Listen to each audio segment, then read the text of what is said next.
estaba previsto que le diéramos el premio del Festival Eñe a Almudena Grandes y como no podemos hacerlo en este momento porque ella no se encuentra tan bien, lo haremos en cuanto se pueda y haremos un acto especial y bonito para ella como se merece.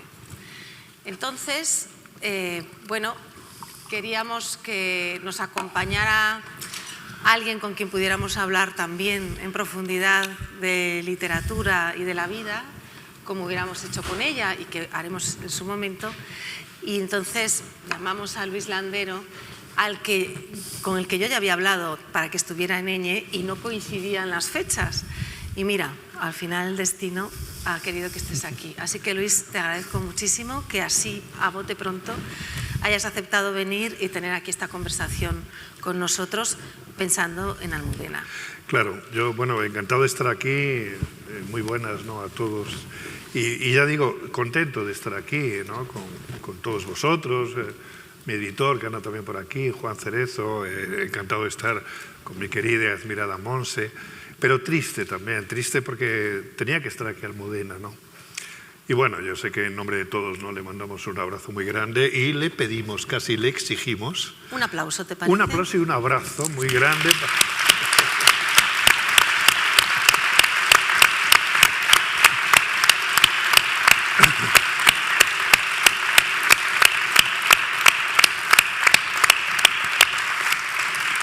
Y que esté muy pronto aquí, sí, y le podáis dar ese merecidísimo premio. Le daremos ese premio y tendrá su encuentro con los lectores, claro que sí, y podremos recuperarlo y será estupendo. Eso es. Pero bueno, mientras este ratito vamos a poder conversar tú y yo. Muy bien. Que he llamado a esta conversación La vida y el afán, porque el afán es una palabra que te define mucho como escritor. ¿Sí? Sí, el afán es una palabra muy importante en mi vida, ¿no? Y quiero decir que de algún modo en la palabra afán están contenidos muchos de mis demonios literarios, o quizá el mayor demonio literario de todos, el tema más importante de todo lo que escribo, ¿no? Y esto lo heredé, ¿no? Lo heredé de mi padre sobre todo, pero de otras personas que conocí, sobre todo de mi familia, de los Landero, ¿no?, que eran campesinos, pero todos eran soñadores, eran insatisfechos, descendientes de Dédalo, el que quiere llegar al sol, descendientes de los constructores de la Torre de Babel, descendientes de todos estos que aspiran a lo imposible, y eso por un lado les da una cierta grandeza y por otro lado los condena, ¿no?, al fracaso y a la amargura, ¿no?, ese afán, ese quererse, ese querer trascender la vida, ¿no?, ese afán de y eso es lo que ha aparecido, ¿no?, lo que ha aparecido sin que yo lo supiera, porque yo lo que te estoy contando a ti no fue un razonamiento previo que yo hice, digo, puesto que el afán es mi tema, voy a escribir. No, yo empecé a escribir, luego descubrí que efectivamente había salido pues ese demonio, ¿no?, que yo lo había vivido desde niño, ¿no? Claro. Y hablas de tus demonios literarios. Cuando escribes te vas como encontrando con ellos, enfrentándolos, sometiéndolos. ¿Cómo te sientes frente a los demonios? No, bueno, los demonios hay que tomar como una metáfora, no son demonios reales con los que haya que estar peleándose, ni manteniéndolos a raya. Hablando. No, pero benditos demonios, porque un escritor ante todo, eso lo decía Flaubert, ¿no?, decía que un escritor ante todo tiene que encontrar aquellos temas que conectan con su temperamento. Y decía a continuación que eso es cuestión de suerte, y ponía el ejemplo de Cervantes, que después de escribir un montón de libros y tal, la Galatea, todo esto, y cosas estupendas, pero en fin, no es lo mismo, de pronto encontró el gran tema de su vida, ¿no?, ya mayor, que fue bueno, ya sabemos cuál es, ¿no? Y lo mismo le pasó a Flaubert, que después de escribir Las tentaciones de San Antonio encontró su tema de un modo casual, es decir, un golpe de suerte, estando en Egipto, en una de las cataratas del Nilo, no sé si la segunda o la cuarta, él lo cuenta por ahí. Y entonces encontró el gran tema. Y en tanto que hay otros escritores que no han encontrado su tema, ¿no? De manera que cuando uno tiene un buen demonio literario, tiene que dar gracias, por tener ese demonio, ¿no? O sea, que benditos demonios. Y fíjate, has hablado de dos casos en los que esa madurez les ha ido llevando a lo mejor de su obra. Entonces, esta siguiente novela que saldrá a principios del próximo año y que sé que ya está ahí en el horno, ¿va a ser tu mejor novela? Bueno, siempre la última es la mejor, claro. No, pero uno siempre que escribe, siempre intenta lo mejor, ¿no? Yo siempre intento codearme con mis maestros. O sea, a mí no me sirve estar en segunda línea. Yo en literatura soy muy ambicioso. Lo fui desde que empecé a escribir mis primeros poemas. Yo quería codearme. No, entonces era mucho más humilde, ¿no? Pero yo quería estar a la altura de los grandes. Y creo que todo escritor que escribe quiere estar a la altura de los grandes. Pero no porque se lo proponga, no es que diga yo soy ambicioso. No, es porque todo escritor que escribe una novela piensa, en principio, que su novela va a ser la mejor. Y sería la mejor si realmente consiguiera llevar al papel lo que tiene en la cabeza. O sea, en la cabeza tenemos una novela maravillosa, como esa música que soñamos por la noche. Soñamos una música por la noche que es extraordinaria y luego resulta que, bueno, que esto es todo ilusión, ¿no? Y entonces ese afán, la Torre de Babel, Dédalo y tal, es muy propio de todo artista, de todo individuo que intente dar cuenta de ese mundo interior que hay dentro de él y que él siente bullir, expresar todo ese mundo oscuro, pero a la vez elocuente y de una extraña claridad, de una oscura claridad, si vale la expresión, ¿no? Y entonces siempre que uno escribe intenta, como decía Faulkner, de toda su generación, decía, todos hemos intentado decir lo indecible y hemos fracasado en ese propósito. Y está muy bien dicho de Faulkner, porque efectivamente todos los de su generación intentaron decir lo indecible y es bueno fracasar en ese intento. Es bueno intentar decir lo indecible. Los poetas, los músicos, todos. De manera que uno siempre aspira a construir una torre que llega al cielo. Luego se queda en el cuarto, quinto piso, esto es aparte, ¿no? Pero en principio, oye, por ambición que no sea, ¿no? Pero fíjate que, como decías, eras ambicioso con esa pulsión, ¿no?, de la escritura y sin embargo fuiste tardío a la hora de publicar tu primera novela. Que mejor, porque el éxito ya te tocó con cierta sensatez, ¿no? Porque sí, fue un éxito extraordinario el que tuvo Juegos de la Edad Tardía. Así que, ¿por qué te tomaste tanto tiempo? Bueno, en parte por la vida que tuve. Yo tuve una vida muy movida. Entonces, incluso yo diría que hasta los 30 años más o menos me dediqué a vivir y de los 30 años en adelante la vida dejó paso a la literatura, ¿no? Entonces yo estuve trabajando en muchos sitios, luego me dediqué a la guitarra, estuve en el mundo de la farándula. Cuando terminé la carrera me fui a París, anduve por ahí, fui y vine. Vivía en una feliz y alegre soltería literaria. Pero escribía, no dejaba de escribir, escribía porque yo soy un escritor prematuro no, precoz. Precoz, eso es. Y entonces empecé a escribir mis primeros poemas con 15 años, creo, más o menos. Y luego me pasó a la prosa, porque la poesía no, desgraciadamente no era lo mío. Y entonces, bueno, pues me pasó a la prosa, empecé a escribir y tal, y yo escribía para aprender a escribir, para aprender a componer, y entonces también para sacar de mí ese mundo interior que yo sabía que había, lo que decía Flaubert y tal, ese mundo interior, Y luego ya cuando saqué las oposiciones y cuando mi vida se regularizó económicamente, de todo punto, ya me casé, hijos, toda esta historia, ¿no? Entonces digo, bueno, ya es hora de tener una relación conyugal con la literatura y sobre todo de ponerme a prueba y a ver si soy capaz de dar forma a eso que yo tengo dentro, a esa cosa que yo siento bullir, latir dentro de mí. Pero claro, eso hay que ponerlo por escrito. Y bueno, y a partir de ahí... Pero yo he escrito mucho, escribí incluso novelas breves, escribí cuentos, escribí todo este tipo de cosas y luego me puse con ese empeño, porque era un verdadero empeño de mi primera novela, que al principio se llamaba El Gran Farón y luego, bueno, terminó llamándose Juegos de la Tardía. Y bueno, pues estuve con ella mientras daba clases y todo esto, y bueno, esa es la historia, si no hay... tampoco hay prisa, tampoco hay ningún tren que perder. ¿Por qué uno tiene que publicar a los 22 años? Solo, bueno, Scott Fitzgerald sí lo hizo, pero bueno, es él, ¿no? Pero no hay prisa, ¿no? Pero es verdad que a veces hay mucha prisa y hay muchos escritores jóvenes que te vienen a decir, ¿no? Joder, quiero ser escritor y tal, ¿no? Y te dicen, ¿y dónde puedo publicar? ¿Y cuánto pagan? Y tal. Digo, ¿pero has escrito algo? Si no. Digo, pero entonces, digo, espérate, pero no. No, eso es una devoción. Escribir para mí es como respirar, es lo que da un sentido a mi vida. Yo si no pudiera escribir, es que no me imagino la vida, ¿no? Sin escribir. Pero los que somos lectores tuyos y te hemos oído en otras ocasiones, sabemos que estuvimos a punto de perderte por la guitarra. La guitarra fue una enorme pasión tuya.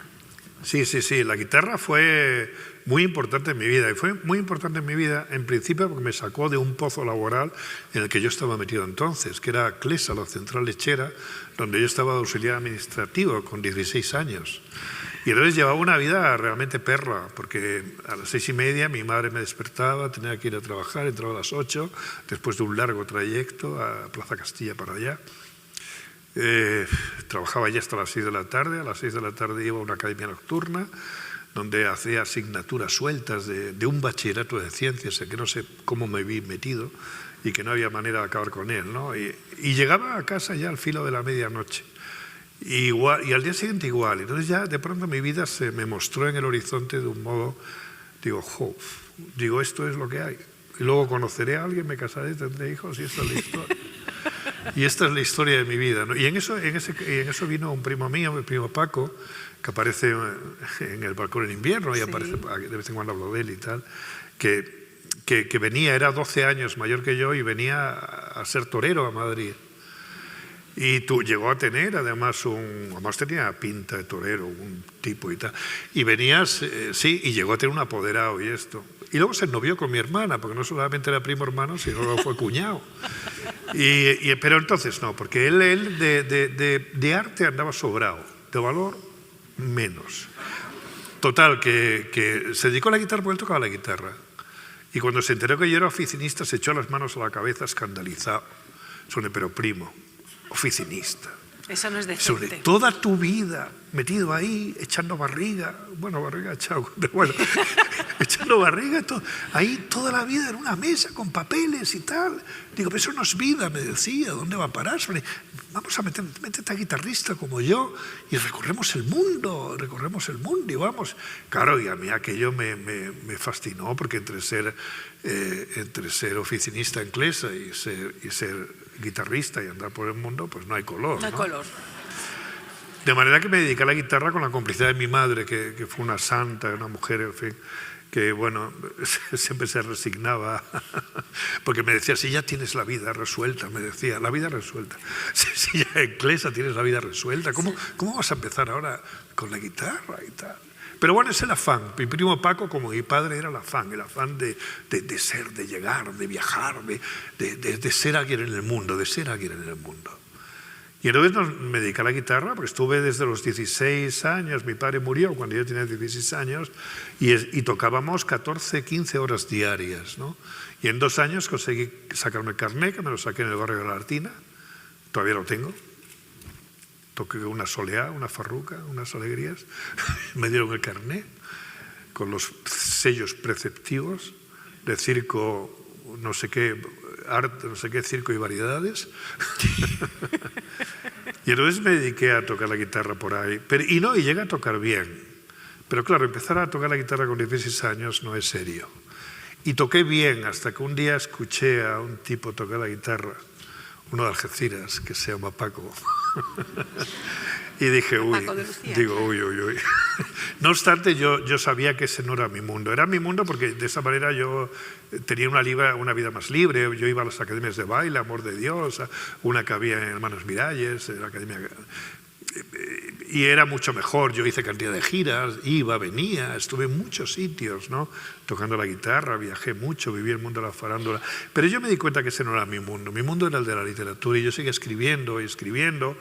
y digo, bueno, a ver qué pasa, ¿no? Y llegó un momento en que digo, bueno, la guitarra, nada, esto, a mí lo que me sirve es la literatura. Y entonces dejé esto y retomé los estudios, que los había abandonado.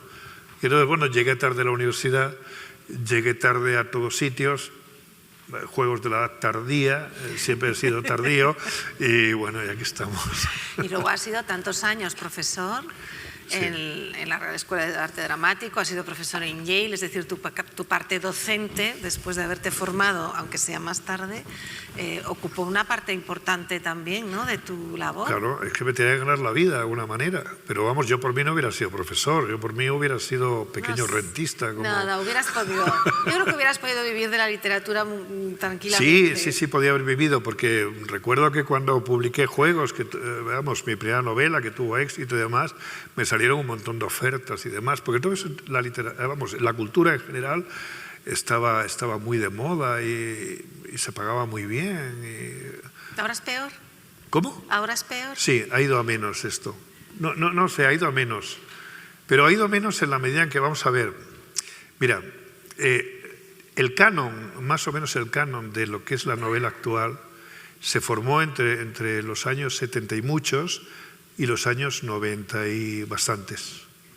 O sea, en ese tiempo se formó el canon, donde estamos, bueno, me meto a mí mismo, no sé si... Puedes, te dejamos. Pues me meto a mí mismo, ¿no? Pero donde estamos, pues bueno, no hace falta decir los nombres, que son los nombres de los escritores que ahora tenemos ya una edad, en fin, y demás, pero que entonces éramos jóvenes, pero teníamos un prestigio, porque la literatura tiene entonces un prestigio. Todo tenía un prestigio entonces. Las humanidades tenían un prestigio, los periódicos tenían un prestigio, los periodistas tenían mucho prestigio. Había muchos jóvenes que querían ser periodistas. Yo, que era profesor de instituto, te lo puedo decir, ¿no?, que querían ser periodistas. Había filósofos de referencia, había referencias, había escritores, todo era, y entonces había mucho prestigio, había un respeto, una cosa, ¿no? Bien, ¿y qué ha pasado con los escritores, con los novelistas? Por hablar de novelistas, porque la poesía la conozco menos. ¿Qué pasa con los novelistas que vinieron después? Quitando alguna excepción. En general, no es que sean peores que nosotros, ni mucho menos. ¿Por qué? Pero ya no han conseguido ese prestigio, ya no han conseguido entrar en ese último canon que hubo. Porque entonces se hizo el último canon de algún modo. Pero ya no, ¿por qué? Pero no porque sean peores, no, es porque la literatura y las humanidades en general y la cultura han perdido el aura que tenían entonces, han perdido el prestigio que tenían entonces. De manera que ahora un escritor es menos de lo que era antes. Un premio Cervantes es menos de lo que era antes. Un académico es menos de lo que era antes. Un novelista, un filósofo es menos de lo que era antes. Un periódico y un periodista son menos de lo que eran antes, ¿no? Entonces todo esto se ha devaluado. No sé si por internet, esto ya escapa, ¿no?, a mi escrutinio, esto ya escapa. Pero no lo sé, pero es verdad que ha habido una devaluación, una banalización de la cultura y de todo esto y del escritor. Yo recuerdo, por ejemplo, que en mis tiempos, en los tiempos del 90 y tanto, porque ya al fin y al cabo publiqué en el 89 mi primera novela, pero te llamaban para todo, ¿no? Te llamaban para todo tipo de cosas del periódico para que opinaras, pero incluso de eso de pónselo, te llamaban y tal. Pues mira, pues no sé qué, decías, bueno, ¿y tú qué sabes de eso, no? Pero decías, de la guerra de Irak, te llamaban corriendo. Recuerdo además, te estoy poniendo casos reales, te llamaban para todo tipo de cosas, de los periódicos. Éramos gente a la que éramos como referentes, no sé por qué, porque seremos referentes por lo que escribimos, no por lo que opinamos. Pero bueno, pero de algún modo éramos referentes. Y nuestro nombre aparecía continuamente en los periódicos opinando de todo tipo de cosas. Llegó un momento que ya no llaman, ya están, además están ya hay tertulianos profesionales. Los tertulianos, ¿no? Los opinadores profesionales, que son los que han ocupado el papel de los intelectuales. Y no es que diga que los novelistas somos intelectuales, yo no me considero absoluto intelectual, pero sí los filósofos y sí ciertos novelistas, que sí que son intelectuales y eran referentes. Sí. Y se les pedía su opinión, y su opinión valía, ¿no? Pero esto ya desapareció. y ha desaparecido en muy pocos años. Vivimos en el año 20 después de Internet, ¿no? ¿Por qué pensábamos que el corte de la edad contemporánea estaba en 1989, que es cuando cayó el muro de Berlín? Pero no sabíamos, creíamos que ahí terminaba, empieza la edad contemporánea, la Revolución Francesa, y acaba con la caída del muro de Berlín, donde de algún modo se entierran muchos, bueno, ya se habían enterrado, pero en fin, muchos de aquellos ideales, ¿no? Pero no sabíamos que luego venía Internet y que efectivamente inaugura una nueva edad. No lo sé, yo en esto estoy tanteando, no sé, aquí me muevo ya en la incertidumbre. Una de los... has hablado de este matrimonio que estableciste ya seriamente con la literatura en un momento de tu vida, pero junto con la guitarra en su momento que te abrió un mundo, yo creo que en tu escritura se nota una pasión enorme por la propia lengua. Y sabes que yo digo siempre que tú eres un escritor para leer en voz alta, como algún otro. O sea, es un español de una belleza, de un cuidado, muy apasionado. ¿Sí o no? Muchas gracias, muchas gracias. No, sí, vamos a ver, claro, a mí a mí me fascina el lenguaje, el escribir la música de nuestra lengua. Pero es que yo la música de nuestra lengua la aprendí de niño, porque yo no conocí los libros de niño. En mi casa no había libros, porque en mi casa era todo el ámbito familiar, por parte de padre, madre, abuelos, tíos, eran todos campesinos y muchos eran analfabetos. El que más había ido a la escuela y sabía leer, escribir y nada más, y las 4 reglas. Pero como hablaban muy bien y tenían un gran respeto al lenguaje, a la cultura y demás. Era gente muy respetuosa con el saber, y lo poco que sabían lo atesoraban y se esmeraban en hablar bien. Entonces yo recibí ese legado, porque al final tenemos 3000 años de civilización a nuestras espaldas. Y ese legado que nos han ido dejando lo han hecho a través del lenguaje escrito y del lenguaje oral. Y yo he tenido la suerte de recibir los dos, ¿no? Y entonces, para mí, la música que escuché de niño, de la lengua de mi abuela Frasca, de mi padre, de mis tíos, de mis primos mayores, de todo esto, es algo que la tengo, grabada a fuego en la memoria, y para mí es mi principal referente retórico.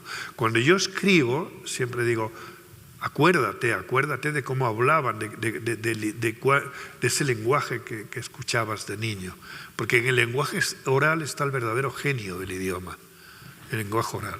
Y cuando ese lenguaje oral se junta con el lenguaje escrito y consiguen una armonía, un maridaje, como se dice ahora, en la cocina, perfecto, entonces es maravilloso el Quijote. El Quijote, donde el lenguaje oral y el lenguaje escrito se juntan de un modo extraordinario, y por eso nos quedamos... Y de manera que ese es mi principal referente. Luego descubrí la poesía, y claro, el poeta es muy especial, porque el poeta es un enamorado del lenguaje, de las palabras, quizá más que el novelista, ¿no? En principio. Pero como yo no, como poeta escribí muchísimos poemas, cientos y cientos y cientos y cientos, ¿no?, de poemas. Y además a veces escribía poemas porque descubrí una palabra nueva. A mí me fascinaban las palabras. Recuerdo un día en una cafetería que escuché una palabra que yo no había oído nunca. Yo era poeta, que eso es muy importante. Ser poeta con 15, 16 años es muy importante. Y entonces escuché la palabra taciturno. Y me quedé, fue como si se moviera como al pastorcillo que se le aparece a la Virgen María, no sé, algo extraordinario. Digo, taciturno. Digo, además ya la propia sonoridad, taciturno. Y entonces yo empecé a escribir poemas donde la palabra taciturno era la palabra estrella. Pues ya es difícil. Y las demás eran las teloneras, ¿no? Entonces aparecía taciturno. Y como esas palabras otras, yo me enamoraba de las palabras. Y entonces esa alma de poeta que hay en mí, porque en mí hay un alma de poeta, cuando me pasó la prosa, yo busco un tipo de prosa donde hubiera cabida, al menos como polizón, para el poeta que yo era. Y de algún modo sí, a mí siempre me ha fascinado las cosas, no sé, me ha fascinado la capacidad que tiene el lenguaje para decir lo que nosotros no sabemos decir. Nosotros hay cosas que no sabemos decir con nuestra razón, pero el lenguaje sí sabe decirlo. El lenguaje sí sabe decirlo. El río verbal en el que te arrojas, al que te tiras y tal, ese sí sabe decirlo. De manera que a veces te pones a escribir y de pronto dices cosas que no estaban en ti. Dices, pero ¿cómo he podido yo decir esto, no? Bueno, eso es las musas, la inspiración, todo este tipo de cosas, ¿no? Y entonces es magnífico, ¿no? Y desde luego lo que no me gusta es el lenguaje administrativo. Quiero decir, para la literatura. Para la literatura. El lenguaje administrativo para lo administrativo. Y aún así... no sé. Y te vas enamorando, como descubrimientos como Taciturno, te vas enamorando de distintas palabras a lo largo del tiempo y sustituyes unas por otras y vas teniendo amores diferentes. ¿Eres poliamor, como dicen ahora, con las palabras también? Sí, no, claro. Lo que pasa es que yo al cabo del tiempo veo que hay palabras que yo no utilizaría jamás, ¿no? Hay palabras que, no sé, uno tiene al final ya de su... En fin, yo tengo los años que tengo, ¿no? Y entonces al final descubres que tienes un repertorio léxico muy amplio, pero de algún modo cerrado, donde a veces es difícil que entren palabras nuevas. Pero mira, hablando de las palabras, por ejemplo, no solamente del amor a las palabras, sino del odio a ciertas palabras. Por ejemplo, yo cuando me mandaron interno a Madrid, porque mi padre quería que yo hiciera lo que él no hizo, porque mi padre era campesino y todo esto, pero tenía mucho talento y tenía mucho afán. Y dijo, bueno, pues lo que no he hecho yo lo va a hacer mi hijo. Es decir, me convirtió a mí en su proyecto de vida, lo cual es tremendo, ¿no? Y entonces me mandó con 8 años, haciendo un gran esfuerzo económico, me mandó a Madrid. Yo tengo 3 hermanas, pero ellas ya se casarían. Bueno, ya sabéis, la mentalidad rural de los años 50, que vamos a decir, ¿no? Era el varón el que le correspondía el papel épico, ¿no? Entonces me mandó a Madrid a estudiar. Y recuerdo que cuando llegué, me dijeron en el colegio, después de, bueno, que me dejaron una pena enorme, una tristeza, echaba de menos todo. Y el mismo primer día en que me quedé solo en Madrid en el colegio, un cura me dijo, ¿quieres un bocadillo? Yo no había oído nunca esa palabra, porque jamás, no había oído jamás esa palabra. Era la primera vez, porque en mi casa, no sé si en mi pueblo, vamos a ver, es que yo era del campo, no era del pueblo. Yo soy de Alburquerque, de un pueblo de Extremadura, pero no era del pueblo, era del campo. O sea, nosotros vivíamos en el campo. Otra cosa era la gente del pueblo, eran dos mundos. Y en el ámbito campesino, la palabra bocadillo no existía. ¿Qué es lo que se merendaba? Un cachopán y chorizo, un cachopán y un puñado de aceitunas, un cachopán y una patatera. Bueno, en fin, esto es...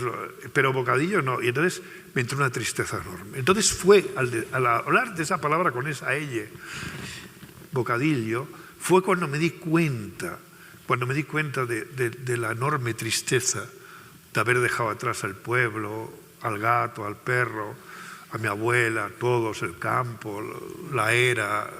La huerta, todo. Entonces me entró una tristeza enorme y esa palabra es una palabra que evito. En la medida de lo posible. La intento evitar, ¿no? Pero son cosas que pasan, ¿no?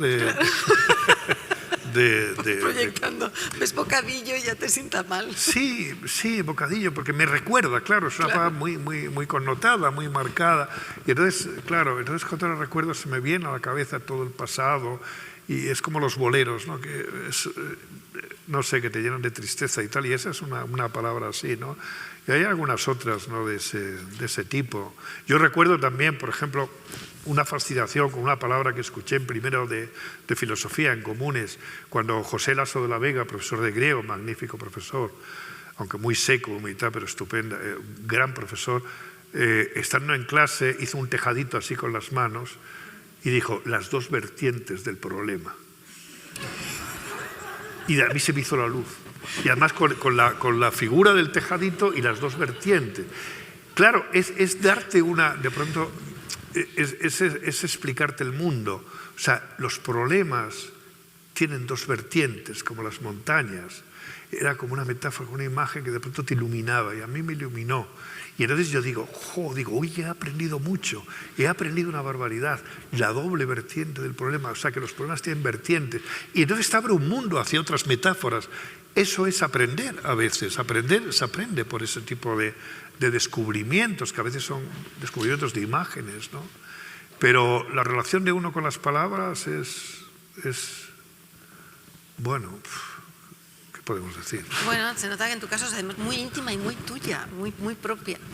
Pero ya que estamos, bueno, como llevamos en todo el festival hablando de amores diversos,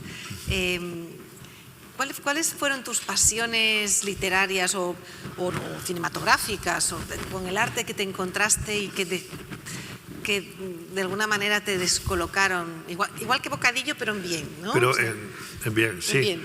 Pues mira, mi formación literaria fue un poco estrambótica, ¿no? Primero por lo de la tradición oral, claro. La tradición oral, que además se transmitía de generación en generación, y entonces el lenguaje, los modos expresivos de mi familia venían rebotando de generaciones atrás, todos campesinos, de manera que probablemente venían de tiempos de Cervantes y de antes, y hablaban con una propiedad y una, en fin, una belleza extraordinaria, ¿no? Y precisión y todo este tipo de cosas. Cuando yo empecé a escribir poesía. Yo estaba completamente... además yo hice el bachillerato de ciencias. Me metieron en ciencias porque, sin consultarme, los curas dijeron, no, mejor le dijeron a mi padre, porque mi padre quería que fuera abogado, porque él pensaba que la oratoria y la palabra era lo más, y es verdad, es lo más, nada más que hay que ver, es lo más. Pero los curas dijeron, no, mejor ingeniero, porque ahora la ciencia se está poniendo muy de moda en España. Y entonces dijeron, bueno, pues ingeniero sin consultarme, me metieron en el bachiller de ciencias, ¿no? Y bueno, ¿qué es lo que yo estaba diciendo? Sí, entonces, sí, no, yo empecé a escribir mis primeros poemas y yo estaba muy desorientado respecto a cosa literaria. El primer libro que tuve fue Las 1000 mejores poesías de la lengua castellana, un libro que me costó 50 pesetas. Y a mí me pareció un tesoro, porque eran 700 y pico páginas donde venían las 1000 mejores poesías de la lengua castellana. ¿Qué vamos a decir, no? Por 50 pesetas. A mí aquello me pareció un tesoro, un regalo, vamos. Y es muy fácil tener un canon cuando uno es poeta. Es muy fácil. Sí. La poesía es muy fácil. Está Bécquer, Espronceda también me gustaba. Estaba Neruda, estaba Juan Ramón, estaba Antonio Machado, estaba Lorca, estaba Miguel Hernández, que estos te venían en cualquier lado, o sea, los encontrabas, te topabas con ellos inmediatamente en las 1000 mejores poesías o en cualquier lado, ¿no? De manera que es muy fácil tener un canon, ¿vale? Pero ¿qué pasa cuando te pasas a la prosa? Como era mi caso, que dejé la poesía porque yo vi que yo lo que quería era contar historias. Y entonces cuando con 20 años, 21 años más o menos me pasé a la prosa, 21 años o 22 incluso, me pasé a la prosa, ¿cuáles eran mis modelos? Yo no tenía modelos, porque es muy difícil el canon de novela. ¿A qué puerta llamas? No te los encuentras. Yo había leído mucho, pero había leído novelas del oeste, de esas que alquilan en los kioscos por 50 céntimos. Había novelas policíacas. Una vecina que había arriba, que tenía una biblioteca, en fin, una biblioteca desparejada, donde quizá leía Dostoyevsky, quizá leía Baroja. Luego el círculo de lectores que me puso en contacto con... Pero andaba completamente descanonizado. Y entonces un profesor que tuve en Preu, en el último curso de Preu, en una academia nocturna, la Martínez Pita, que estaba en la calle Postas, un día me empezó a dejar algunos cuentos de Kafka, de aquí, de allá, etc. Y yo no sé cómo, no sé de qué manera, no sé por qué azar, no sé. Empecé a buscar y descubrí antes la literatura anglosajona, sobre todo que la literatura castellana, española. De manera que a mí se me quedaron colgados Galdós, los clásicos no, o sea, el Quijote no se me quedó colgado, ni el Lazarillo, ni nada de esto, pero sí se me quedó colgado Galdós, Baroja, Valle Inclán, porque ese profesor me dejó las sonatas, pero Azorín se me quedó descolgado. Quiero decir que yo me eduqué estéticamente en la novela, en Conrad, en Joyce, en Faulkner, en Proust, en Virginia Woolf, en Thomas Mann, en Kafka, etcétera, etcétera, etcétera. Y entonces, esos fueron mis maestros. Y luego con el tiempo empecé a recuperar la tradición española. ¿Y qué decir de los Trasterrados, de Max Aub, de todos estos, que ya de por sí habían perdido el tren de la historia Y es una pena que pero si yo hubiera descubierto Galdós, por ejemplo, con 20 años, yo hubiera leído todo Galdós y me hubiera fascinado Galdós. Pero cuando lo descubriera, cuando era profesor, yo a mí Galdós, ¿cómo voy a leer yo a Galdós? Si en aquellos tiempos estaba prohibido leer a Galdós, había que leer a Conrad, había que leer estaba mal visto leer a Galdós, leer a nuestra propia tradición, que de algún modo estaba apartada, estuvo repudiada, ¿no? Acordémonos de Martín Santos, de Juan Benet, sí. de Goytisolo, donde efectivamente ellos, sus maestros eran franceses, ingleses, alemanes, norteamericanos, etc. Bueno, ese fue también, y llegué ahí por casualidad, de rebote, pero esos fueron también mis maestros. Y luego descubrí la tradición española, descubrí a Galdós, descubrí a Baroja, descubrí la generación del 98, descubrí todo esto, ¿no? Y por supuesto a nuestros clásicos, donde tenía lagunas, que también de manera que, bueno, eso fue, ¿no? Pero muy, muy caótico todo, porque yo tuve una formación caótica, pero yo creo que felizmente caótica. Fue bueno que fuera de algún modo caótica, ¿no? Porque el canon se fue haciendo, ¿no? Se fue haciendo a su manera, ¿no? Pero bueno, al final se juntó todo, ¿no? Al final, y cada cosa ocupó su lugar, ¿no? Bueno. ¿Y sigue todo en su lugar? Más o menos sí, sigue todo en su lugar. Quiero decir que, bueno, a estas alturas, ¿no? No sé, Monse, no sé. A ver, concreta más. Taciturno te veo.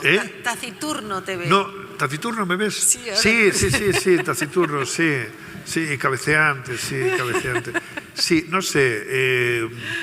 Es difícil porque hay días, ¿no?, en que las palabras aparecen como nuevas y da gusto tratar con ellas, y escribes y es un gusto y es una novedad, y vuelves a sentir el asombro que tenías cuando eras joven y cuando escribías y descubrías tantas cosas, y vuelves a sentir ese asombro de joven, ¿no?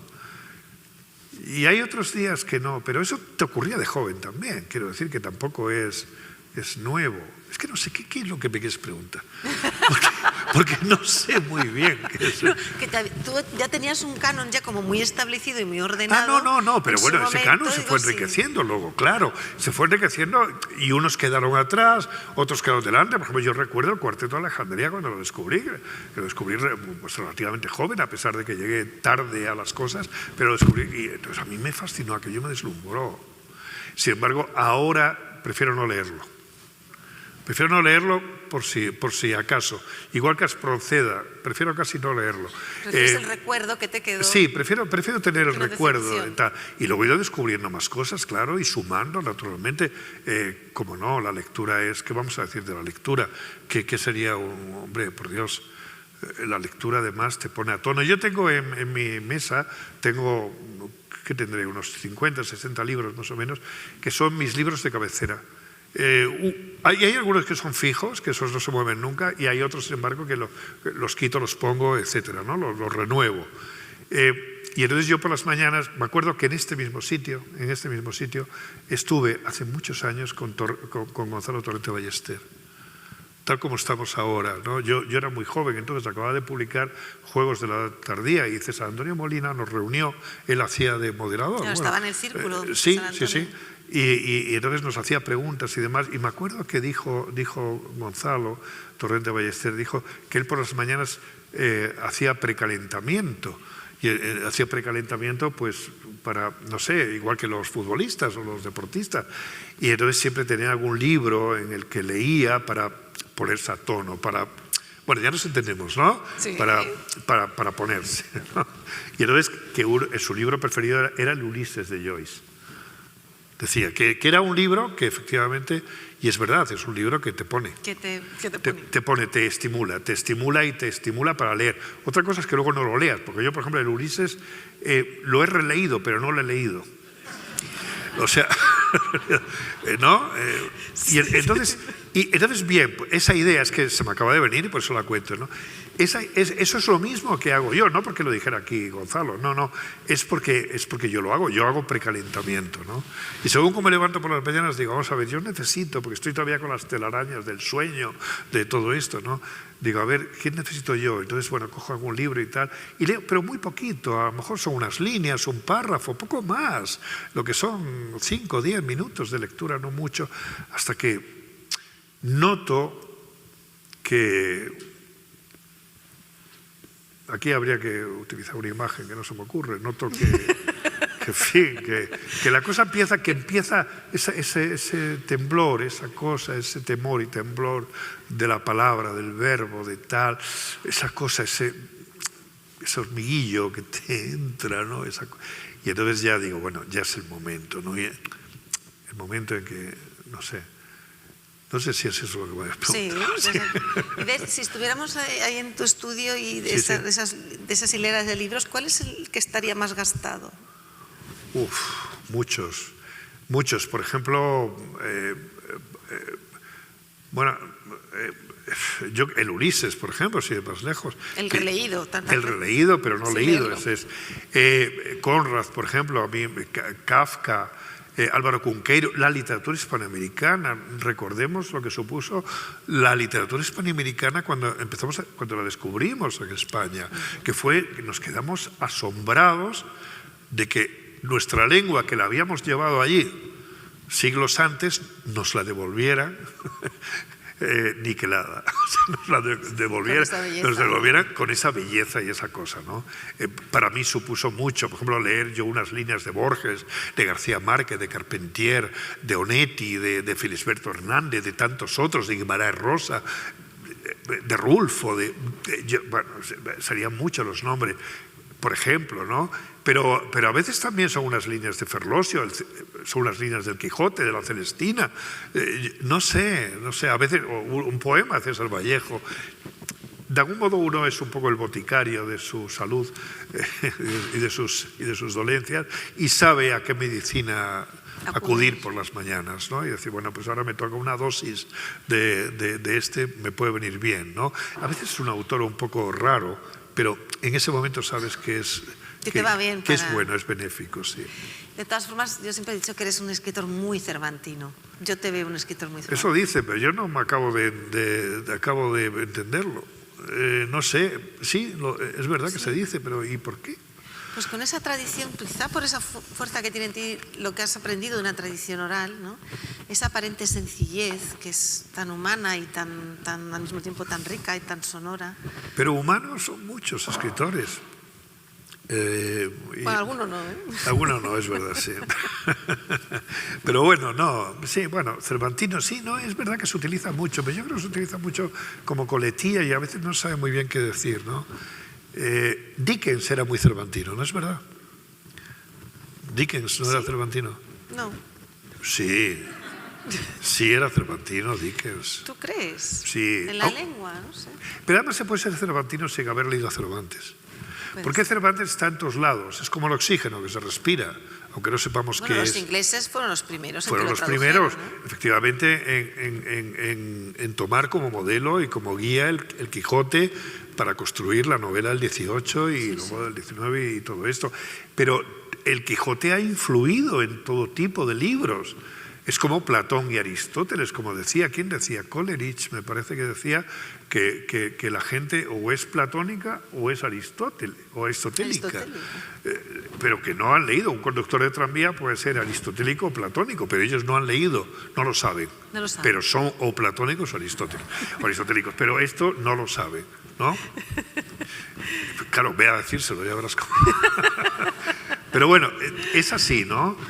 Hay cosas que están en el aire, como ideologías, ideas, cosas que no las tenemos racionalizadas, pero que las respiramos como el oxígeno, ¿no? Que están ahí. Y Cervantes es uno de estos. O sea que la influencia de Cervantes te puede llegar a través de Dickens, a través de Flaubert, a través de muchos, te puede llegar de muchas maneras. Es decir, que puedes no haber leído a Cervantes y ser cervantino. Pero es verdad que Cervantes es... iba a decir una blasfemia. Mejor no la digo. Estamos en familia, yo creo que te animas. No, pero es extraordinario.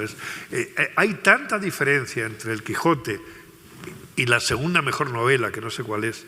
Hay tanta distancia que uno piensa que el Quijote es un milagro. ¿Cómo se ha podido hacer, no? Porque, bueno, las pirámides de Egipto la hicieron entre muchos. Yo qué sé, las 1001 noches se hizo entre mucha gente. Y entonces es comparable el Quijote a esas obras. Pero lo hizo una persona nada más, que se llama Miguel de Cervantes. ¿Y cómo pudo ser? Pues eso es un milagro. ¿Cómo puede haber tanto mundo, tanta realidad, tanto sueño, tanto en el Quijote? ¿Cómo es posible eso, no? Sí, un milagro. En fin. Y hemos hablado mucho de tus pasiones literarias. Sabemos también de la guitarra con la que tocabas sobre todo flamenco, ¿no? Sí. Soleá. Sí. Y del cine, ¿fue para ti un elemento importante a la hora de formar tu imaginación,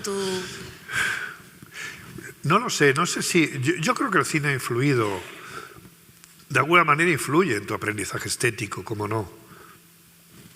Pero yo no sé hasta qué punto. Y no sé hasta qué punto es bueno. Quiero decir, hay algunos escritores que tienen una excesiva formación cinematográfica en su manera de ver la realidad. Eso yo no creo que sea bueno. La realidad es mucho más rica que como te la presenta el cine o la pintura o la música o lo que sea, ¿no? Y entonces hay novelas que escribes que lees y entonces te das cuenta de que tienen como modelo, tienen como arquetipo, como molde, tienen el cine, ¿no? Y entonces es muy cinematográfico, entonces se utiliza como elogio, es muy cinematográfico. Yo no veo hasta qué punto eso es bueno. Es un complemento estupendo, ¿cómo no? ¿Qué vamos a decir del cine? Por Dios, hay obras de arte comparables a las mejores en la literatura, en la filosofía, en todo. ¿Qué vamos a decir de Bergman o de John Ford o de tantos otros, no?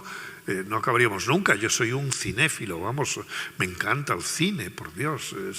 Y luego, naturalmente, en mi adolescencia, el cine fue, no voy a decir que más importante que la poesía, pero ¿no? Esos héroes, ese claro, porque del mismo modo que cuando leía a Gustavo Bécquer, intoxicado de lírica, salía a la calle y me enamoraba de la primera chavala que veía, porque era inevitable. Cuando veías una película de estas de cine negro donde hay tanto humo y tal, hacia Humphrey Bogart y tal, no sé qué, salías, te subías el cuello de la gabardina, encendías un bisonte y mirabas a las chavalas que las matabas con la mirada.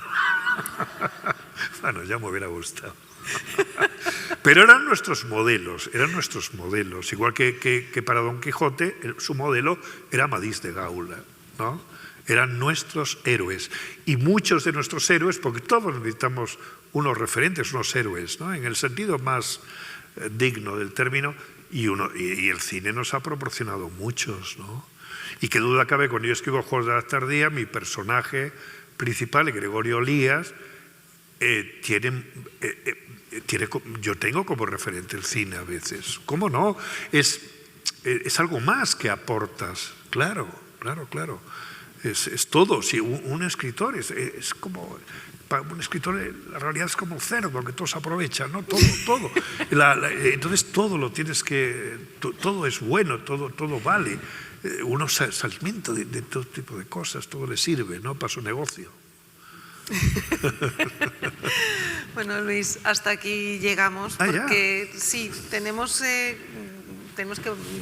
tiene que salir el público otra vez, volvemos a volver a empezar. Y las charlas son de más de 50 minutos, pero estaríamos escuchándote mucho tiempo. Sí. Estás muy joven, pero ya estás en nuestro canon y canonizado ahí, así que seguiremos leyéndote. Esperamos la nueva novela con avidez y te encontraremos aquí seguro. No estaré yo, pero estará otra persona y te encontraremos en el festival. Para mí ha sido un gusto hablar contigo, de verdad, y estar con vosotros, no sé. Ha sido un verdadero placer estar aquí. De manera que un abrazo para todos y un abrazo muy grande para Almudena.